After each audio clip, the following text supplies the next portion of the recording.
Our third module for this respiratory week of lectures is the tobacco cessation, and we've talked a lot about the importance of smoking cessation for patients with COPD, and obviously it's important for patients with asthma as well.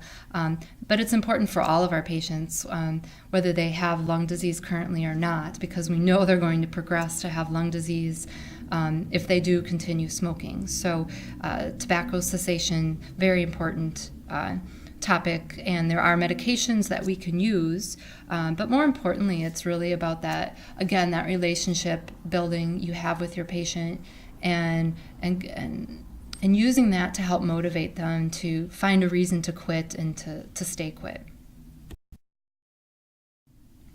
Our goals, similar to what I've kind of put through on the other lectures, talk about how do these medications work, how do we dose it, what side effects do we look out for, what's the monitoring, and then any other tidbits and little pearls of wisdom that I can give you.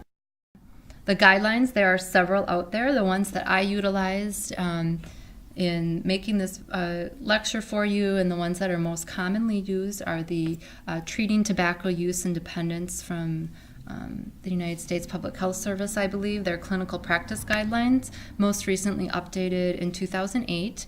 And we are lucky to live in a state where the University of Wisconsin has put forth a lot of resources and money and talent into their Center for Tobacco Research and Intervention. CTRI is kind of their acronym. They have just a ton of information and helpful charts and fact sheets and videos to really help you. They're very strong believers in that motivational interviewing and really working with the patient to help them quit. So the role of our provider at every visit, and we do this at my clinic, is to ask, how much are you smoking? We try to be open-ended in our questions. How much are you smoking? And if they are smoking, advising them to quit. What's the importance of it? And some of you may think, well, they've heard this before. If they're a 50-year-old who's smoking, I'm pretty sure somebody has told them it's not the right thing to do. And even, the government has told them that. But that's where that relationship you have with the patient, where you can be advising them and bringing it personal to them, right? So, smoking is dangerous for you, and if you continue to have these COPD exacerbations because of it, you're not going to be around for your grandchildren, or you're not going to be able to play with them like you would like to. So when you're advising them, use your relationship with them to really personalize your message and show how important it is and how much you care about them and that they quit. You can assess their readiness to quit. So on a scale of 1 to 10, how ready are you to quit? Or if they say, yeah, I really know I should quit, I've just got a lot going on right now at work, that's that pre-contemplate or that contemplative, where they are thinking of it, but they're still coming up with some of those excuses to say no. Or they just may say, I've tried before, I'm going to keep smoking, it's just hopeless. That's really, or I don't want to quit. I like cigarette smoking, I like it. Certainly then they may be pre-contemplative, and your motivational interviewing, your conversation with them is going to be a little bit different depending on where they're at. So that's where you assess kind of where are they at in their quit attempt experience. Assisting. So if they are ready to quit, assisting them, give them resources, give them medications, give them the support that they need. If they're not ready to quit, you're still assisting them. Assist them by giving them information, or having that conversation about why it's important, and getting them to think personally about what is in it for them. What are they going to lose? What are they going to not be able to do or have because of it? And then arrange follow-up, especially if they are going to quit smoking, having that close follow-up, whether it's with you or with, like at our clinic, the clinical pharmacist, meeting with them to make sure they stay quit, or help them with some of the triggers and the temptations that they're going to have those first, few weeks to months. So that's the 5 A's: ask, advise, assess, assist, and arrange follow-up. You'll also see the shorter version that can be used, in a 3 to 5 minute period: advise, assess, refer. So the asking probably has already been done, perhaps by your medical assistant as they're coming in to the clinic visit, or in the hospital, the nurse doing the visit with them.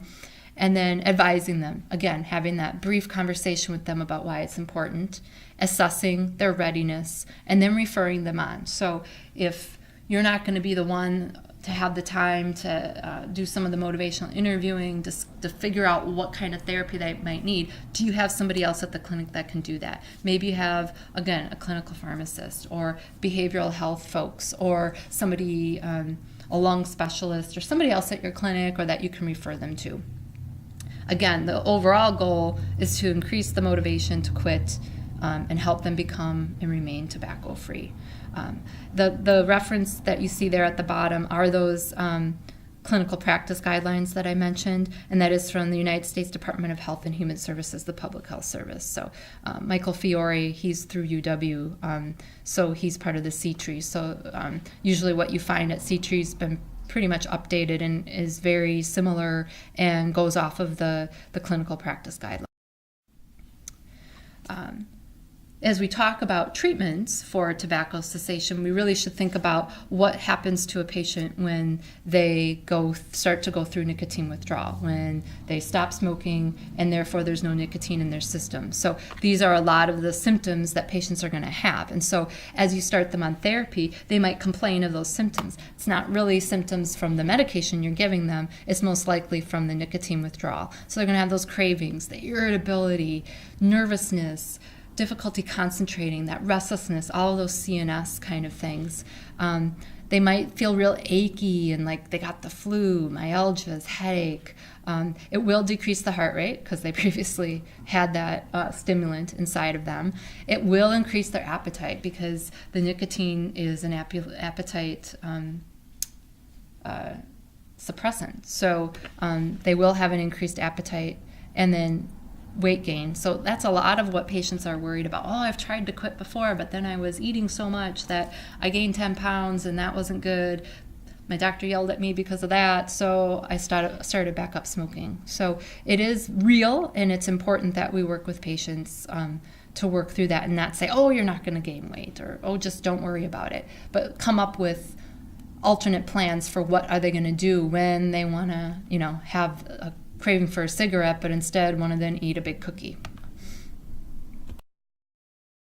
So as we talk about the different options for treatment, if a patient wants to use medication, I know at my clinic, a lot of the patients want to just quit cold turkey and not use nicotine replacement therapy. A lot of times it's because they've tried it in the past and it hasn't worked. They've started back up smoking. So I think they feel they failed, or it failed and it's not helpful. And that's just not the case. If a patient previously was on the nicotine patch and then they took up smoking again, no reason why you couldn't retry the nicotine patch with them again, or a different option.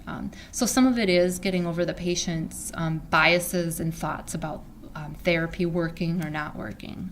But just keep that in mind. That's where that conversation with the patient comes in of what works for you, what worked in the past, what didn't work, why didn't you like it, what can you do to help them become smoke-free. Medications are important. They do help patients become smoke-free for a longer period of time, more patients for a longer period of time than if they just quit cold turkey.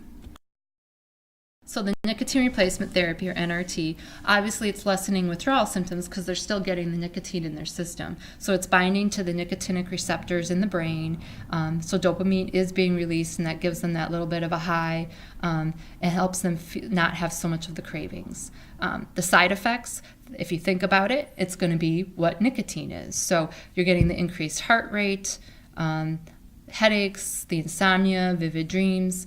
You're going to get skin and mucous membrane irritation if you're giving the nicotine patch, for instance, on the skin versus the mucus for the gum or the lozenge. GI disturbances, especially if they're on a higher dose.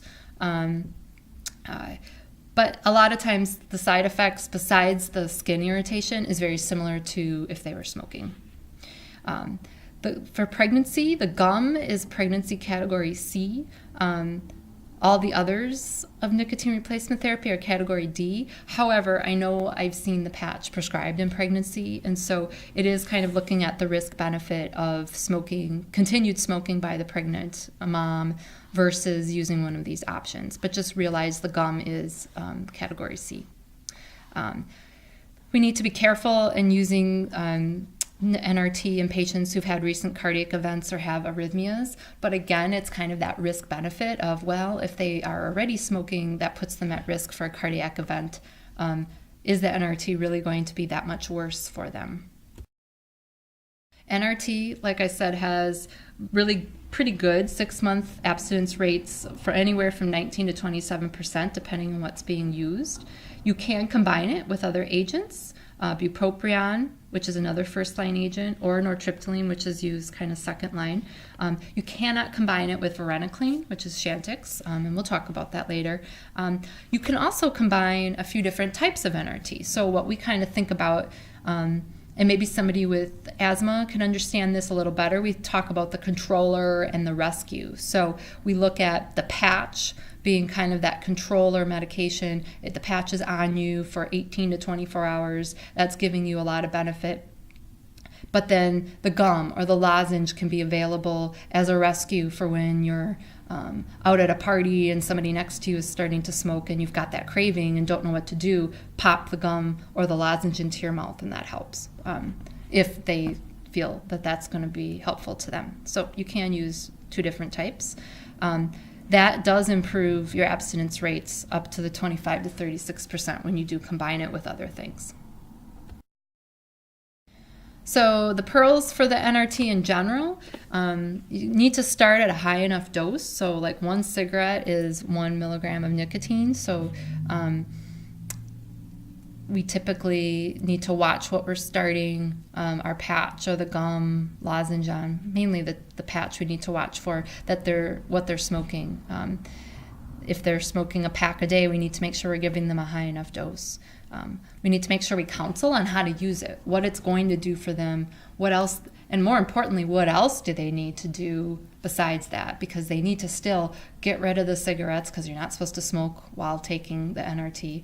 You need to, clean out the ashtrays, tell your friends or family members, think about the triggers. If you always smoke right after breakfast, what are you going to do instead? Or if you always smoke when you go out with your friends and have a drink, what are you going to do instead? So we really have to talk through with patients how to get through this quit attempt. Typically, the NRT is prescribed for about 2 to 3 months, and you want to really make sure there's follow-up. We have seen abuse of NRT where patients are on it for years, and so some providers may think, well, it's better than smoking cigarettes, which has thousands of chemicals in it. At least with the nicotine patch, we know what's in it. But overall, we want to help patients get totally nicotine-free. So if we look at the patch, typically if someone's smoking 1 pack per day or more, so that's 20 cigarettes in a pack, they're going to be at the 21 milligram patch for 4 to 6 weeks, then dropping down to 14 and then 7. And we've certainly seen variations of this, but you want to make sure they're at that 21 for a long enough period of time, at least 4 weeks. If they're on a half pack per day or less, so 10 or less cigarettes, you are usually able to get by with that 14 milligram patch for 4 to 6 weeks and then 7. Sometimes even the 14 is too much. If somebody's just on like 5 or 6 cigarettes, you may get by with 7 for like 8 weeks and then tapering off. Have seen in some patients, these were some psychiatric patients that were smoking like 3 packs per day, where they needed like 2 of the 21 milligram patches on every day to help them remain smoke-free. Again, total therapy is going to be about 2 to 3 months. And typically there are patches designed to be on for the whole day, and if patients do keep it on for the full 24 hours, there can be side effects with that because they're not, typically someone's not smoking as they're sleeping overnight, and so somebody who's not used to getting nicotine during the night will get nicotine into their system if they keep the patch on. So the question we ask is, when is your first cigarette in the morning? If their first cigarette is within 30 minutes of getting up in the morning, they probably that constitutes a more severe addiction, and they probably need to be on the patch overnight. That way, they're not going through any nicotine withdrawal by not having the patch on overnight and be susceptible to smoking right away in the morning.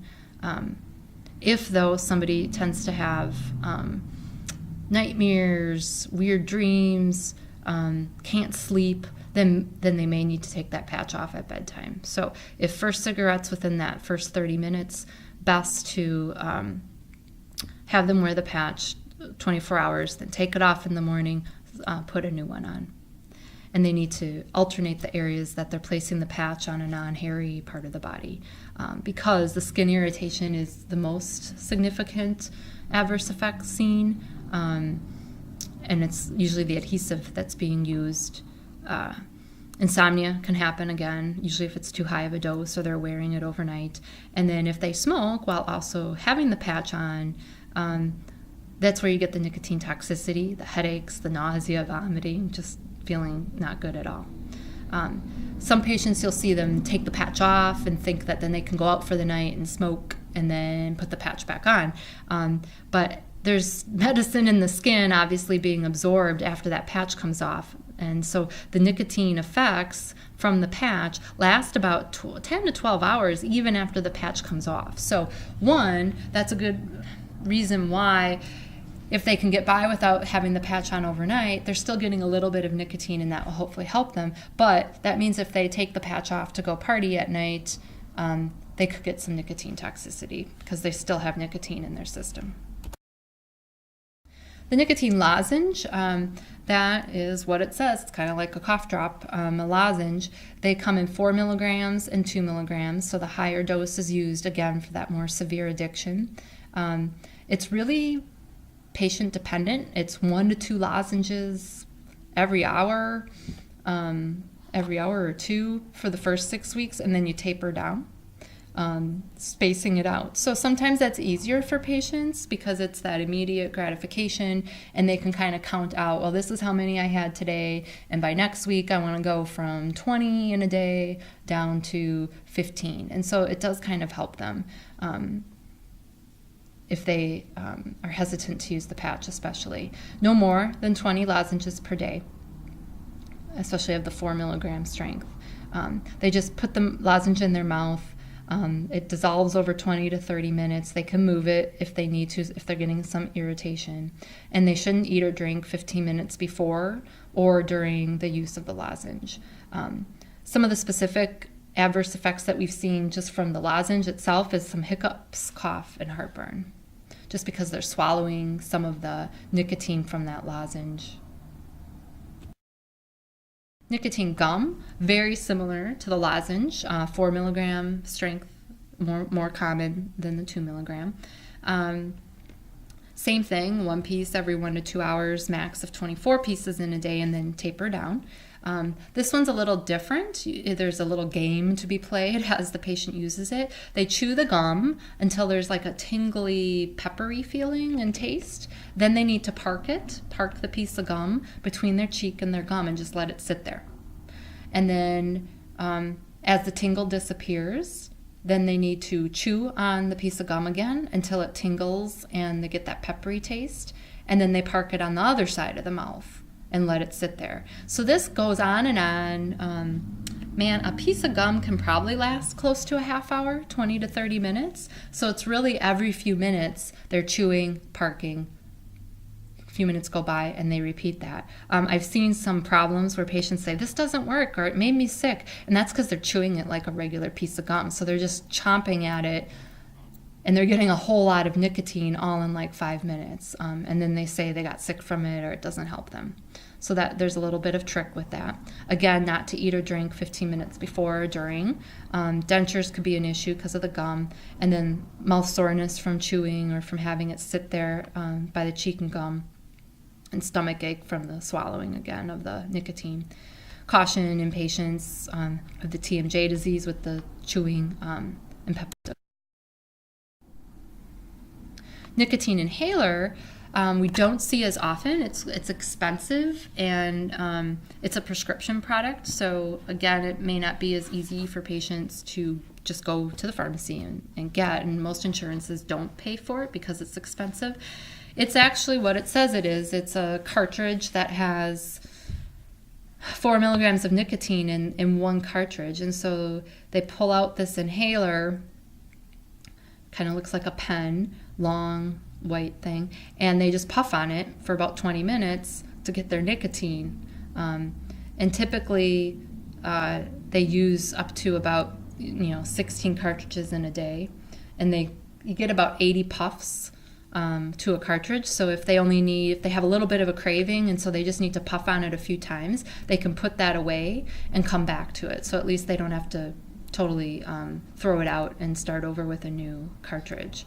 That can help with the cost of it. The specific effects, again, are going to be similar to anything where it's going into the mouth, the local irritation. I know some providers have been reluctant to use it because it's so much like a cigarette, so worried that they're just continuing that hand-mouth habit, and that it could be difficult to taper down from this and be smoke-free, but it could work for your patient. The nicotine nasal spray we also don't see used very often. It too is just a prescription product only and is quite expensive and not covered by most insurance plans. It's a nasal spray, so one spray delivers 0.5 milligrams of nicotine. You put one spray into each nostril, so it's 2 sprays total, every 30 to 60 minutes when they have that craving. And they shouldn't really inhale deeply in, just kind of a puff in on each nostril. There's no fixed taper schedule utilized with it. It could be used as a controller where you're using it, tell the patient every hour you need to take a nasal spray hit off of it, or it could be a rescue with a patch where they're using it just as needed. Again, I don't see it used very often. It shouldn't be used in patients with asthma, or if patients get nasal irritation, it could be a problem. There's been some issues with dependence with it because there's so many mucous membranes, in the nose, and so that little hit of nicotine into the nasal passages can kind of cause a little high, and so there's some thought that patients will get dependent on it, which is certainly not the goal. All right, so we've talked about the different nicotine replacement therapy available. Now we'll move on to the oral medications that are available that don't have nicotine in them. So these might be an option for your patients. Some patients don't like the thought of putting nicotine in their body. They're like, I want to become smoke-free entirely, so I don't want to use nicotine replacement therapy. If nicotine is so bad for me, I don't want any nicotine in me. So this can be an option. Varenicline or Chantix, it's a partial agonist at the nicotine acetylcholine receptors. It stimulates the receptors at a much lower level than nicotine, and it really helps with cravings significantly, and minimizes that dopamine release and that reward they get from smoking. Of all the agents used as monotherapy, it has the best 6-month abstinence rate. It's about 33%. So it is very effective. You cannot combine it with any other pharmacotherapy for tobacco cessation because it's working on the nicotine receptors. You do not want to use NRT with it. You're going to get nicotine toxicity.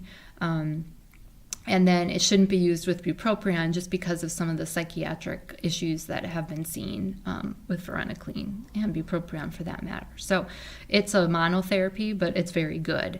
Not recommended for use in pregnancy, but otherwise has been utilized. I don't think it's available generically yet, but a lot of insurance plans have covered it because it's very effective. Varenicline's adverse effects are mainly related to its partial agonist at the nicotinic receptors. So a lot of it's going to be associated with that overall too much nicotine in the system. So nausea is the most common side effect. It's very important for patients to take varenicline with food. Insomnia can also occur, abnormal, strange dreams. Serious neuropsychiatric events have occurred, including suicidal ideation. This used to be a black box warning, but is now just listed in the warnings and precautions, since it's not clear that it was related to specifically varenicline causing this. At any rate, because varenicline can interact with alcohol and because it's acting on the nicotine receptors, it's important that patients do minimize their use of alcohol while taking varenicline, as well as limit and stop smoking. So typically patients are instructed to stop smoking within that first week, although it could be within the first month. Found that when patients were still heavily using tobacco, that those side effects seem to worsen. There are potential for seizures, and probably another one to be concerned about is the potential for cardiovascular events, especially in patients who have known cardiovascular disease. Typically those are patients we want to quit smoking to lessen the burden on their blood pressure and their heart, but there is a chance for cardiovascular events to increase. Varenicline does need to be dose adjusted in patients who have renal dysfunction, and I'll be discussing that when we talk about dosing. But if the creatinine clearance of the patient is less than 30 milliliters per minute, it does need to be dose adjusted. Typically, you start this varenicline about a week prior to the patient quitting smoking so that it can build up to steady state in their system.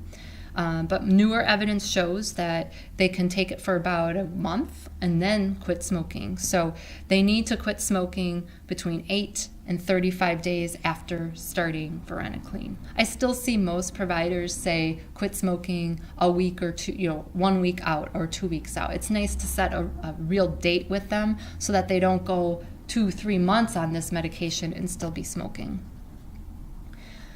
It comes in a nice dosage pack, a starter pack that has this dosage, 0.5 milligrams daily for 3 days, 0.5 milligrams twice a day for 4 days, and then 3 weeks of a 1 milligram twice a day. That's what's in the starter pack. So you can just order that, and then a continuation pack has the 1 milligram twice daily. And typically we give that for 12 weeks. There is, again, newer evidence that shows that if somebody is abstinent at 12 weeks, you could go another 12 weeks of therapy to get out to 6 months. For severe renal impairment, like I said, you do need to go down to the 0.5 milligrams twice daily, and you'd need to note that on the prescription. And it is only available as a prescription. Next up, we have bupropion. And so that works. We're not really quite sure. We're fairly certain its mechanism of action is related to the dopamine release, and so it helps to lessen withdrawal symptoms. Pretty good monotherapy abstinence rates of 24%. Not as good as varenicline, but pretty good. It is approved by the FDA for combination therapy with the NRT patch. And so that improves it up to about 29%. So you could use the oral pill and the NRT patch. But you could also use it with gum or what have you off-label. Again, not recommended for use in pregnancy. There are some contraindications, just like you would have concerns with the varenicline. With the bupropion, you don't want to give it to patients with seizures, patients who have taken the MAOI inhibitors for depression within 14 days, any person with an eating disorder, or if somebody's already taking bupropion in a different form, taken as an antidepressant, known by the phrase Wellbutrin. This is much less of an issue now because bupropion is available generically, and so previously it was Wellbutrin for depression and Zyban for smoking, and so theoretically somebody who is on Wellbutrin wouldn't tell you that they're taking bupropion, and you might accidentally prescribe Zyban. Now that it's just available generically as bupropion, the risk is much less. But just something to be aware of, if somebody's already taking bupropion, it could help them quit smoking, but you don't want to up the dose or obviously duplicate therapy. There is a suicide risk warning. That's with all antidepressants that you'll learn about in a future week when we talk about the different agents for depression. Happens much more likely risk in younger patients. but the risk is still there and needs to be discussed with the patient. And then more of the more common side effects, tremors, dry mouth, dizziness, headache, insomnia. Weight changes, typically it's weight loss if you're going to see something. And then obviously the seizures, much more likely to happen if somebody has a history of seizures. That's why it's contraindicated in those patients. Typically, again, this is like varenicline. You can think of it that way. You start the therapy 1 to 2 weeks before quitting smoking so that it has time to build up in the system. Usually, it was the bupropion SR, which is sustained release for twice daily. You started at 150 milligrams in the morning for 3 days, and then you increased that up to 150 milligrams twice a day. And if somebody has severe liver impairment, you actually drop that down to 150 milligrams every other day. Renal impairment, you do need to dose reduce, but it's not clear how much. You may just want to go to 150 milligrams once a day. It can be used for that 2 to 6 months, similar to varenicline, and it's a prescription only product. I've seen the XL being used. Again, when it was first approved and studied for smoking cessation, it was the SR, but that's because the XL didn't exist at that time.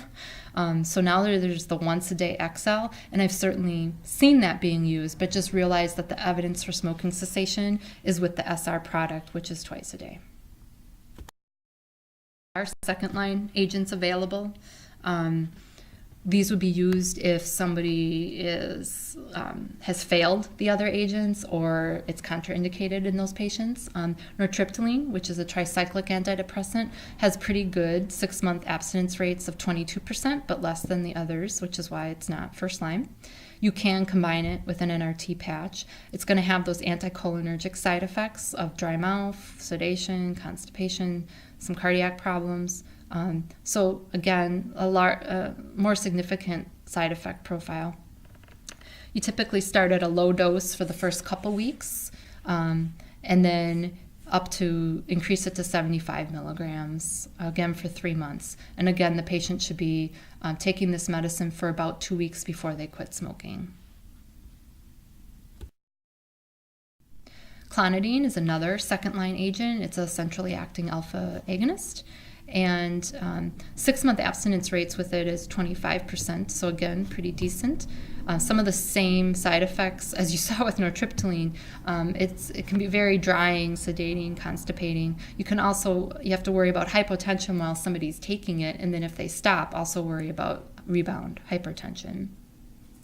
It's large dosing range. It starts at 0.1 milligrams, but you can go up on that as you need to, and it's been used for up to 6 weeks, and it's initiated a few days prior to when the patient wants to quit. I don't see this used very often at all. It would only be if really everything else has failed and they have high blood pressure and you're trying to work on that. So the counseling is really important, as I talked about earlier, that motivational interviewing to really assess where your patient's at in wanting to quit smoking, and then working with them to work through their problems. Somebody's going to be resistant to your efforts and not care that their COPD is getting worse, or that they're spending so much money on their cigarettes. There's resistance, so learning how to roll with that with the patient and help them see that everybody has trouble quitting smoking. It's not easy. Most people try to quit 7 times before they're successful. So having the patient realize that relapse is not a failure, as my last bullet indicates, is real important. But then providing a lot of education to the patient, helping them identify when their triggers are, first thing in the morning, after coffee, on the way to work in the car, while watching TV at night, when they're out with friends. And then how are they going to avoid that? And they may not be able to avoid all those instances, so what are they going to do instead to cope with it instead? Finding those distractions, those other things they can do, reading a book, going for a walk, different things to help avoid those triggers. And then setting new behaviors and habits so that they build kind of a healthier lifestyle and get rid of the old habits. And then also setting goals and rewards, having them understand that quitting smoking is difficult. It's a strong addiction, and that if they can go a month or even 2 weeks smoke-free, how do they reward themselves? Or if you're giving them a call or seeing them back in the office, congratulating them and letting them know how happy you are for them and proud of them to give them that support. And again, relapse, not failure. Get back on the horse and keep on trying. But again, you can be a very strong advocate for smoking cessation, and whether the patient is going to use medication or not, using these other skills to help them become smoke-free. So if there are questions, please don't hesitate to get in contact with me about this material. And I want to help you succeed in not only working with your future patients, but in the more immediate quiz and exam that are coming up.